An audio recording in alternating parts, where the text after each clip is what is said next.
पाकिस्तान का अजीम नाम, उभरती हुई सिंगर, रोशन सितारा, खूबसूरत आवाज की मलका अनमोल ने बाखबर दुनिया न्यूज से गुफ्तगू करते हुए कहा कि मैं आजकल मलेशिया के दौरे पर हूं, जो कि कामयाबी से जारी है।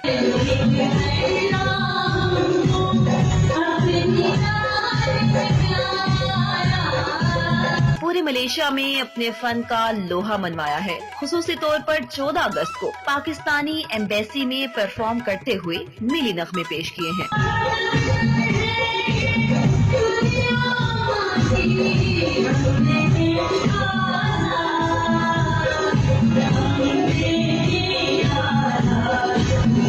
उन्होंने मजीद बताया कि मलेशिया में पाकिस्तानी और मलेशियन अवाम ने बहुत प्यार दिया है। पाकिस्तान से काफी फोन कॉल्स मौसूल हो रही हैं कि जल्दी वापस आएं। उनका कहना था कि मैं अपने मद्दाहों का दिल से शुक्रिया अदा करती हूँ।